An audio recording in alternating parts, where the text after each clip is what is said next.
Bonjour, voici les titres sommaires du journal Anti-Guyane de ce mercredi 2 décembre 2009.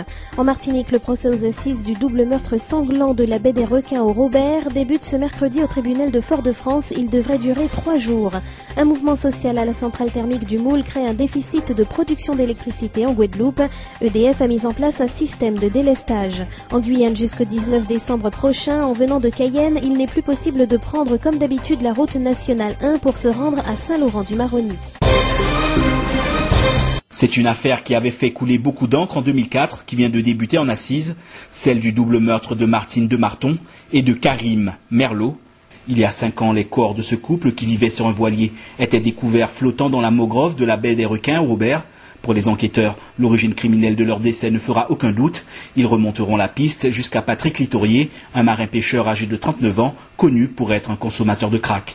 De l'ADN des victimes sera même découvert dans son embarcation.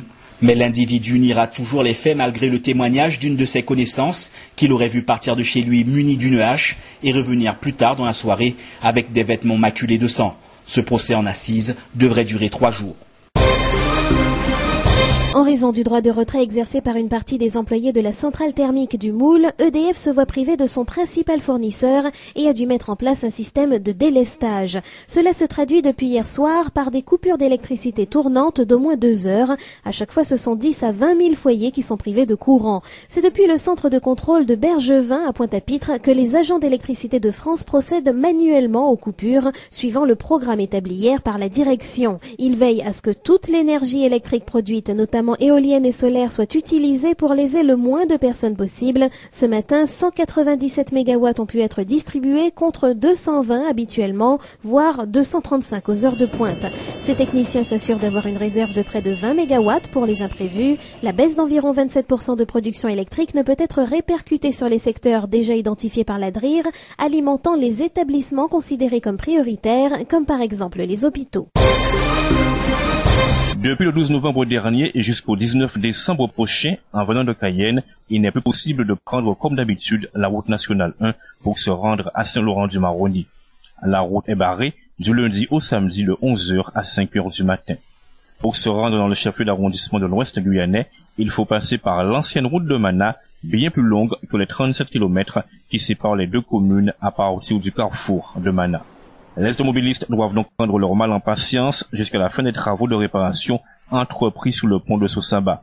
Mis en service il y a plus de 50 ans, l'ouvrage ne comporte qu'une seule voie roulable. Ce mercredi s'est tenu au Palais des Congrès de Madiana à Chelcher un important forum sur l'assainissement non collectif, l'occasion pour les professionnels de prendre part au débat autour d'un thème d'actualité. Il faut dire que dans 90% des cas, les évacuations des habitations ne vont pas au tout à l'égout et cela démontre une véritable problématique dans le traitement des eaux usées. Certaines négligences dans le fonctionnement des fosses septiques sont susceptibles de conditionner un mauvais traitement des bactéries dans le sol, d'où les nombreuses questions qui ont été abordées lors des échanges de ce forum. La direction régionale de l'environnement espère ainsi sensibiliser le plus grand nombre à travers cette réflexion engagée en présence des autorités et d'élus locaux.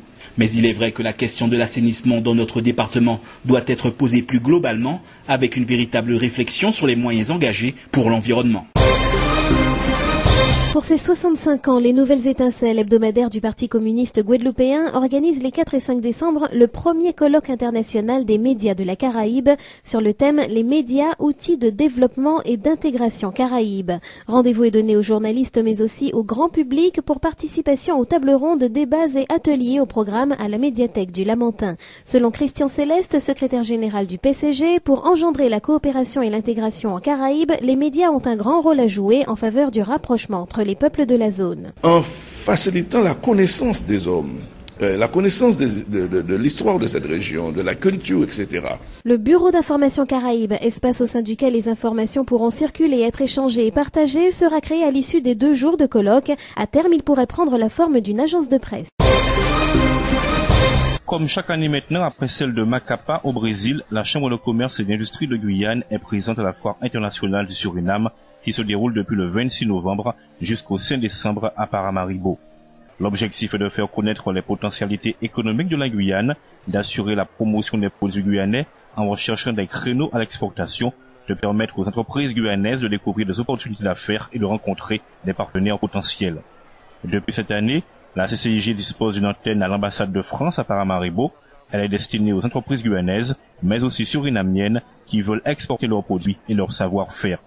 Il s'agit notamment d'assurer la représentation de la CCIG auprès des entreprises et des institutions surinamiennes, d'accompagner et soutenir le développement à l'international des entreprises surinamiennes et guyanaises, ou encore d'organiser les missions de prospection des marchés.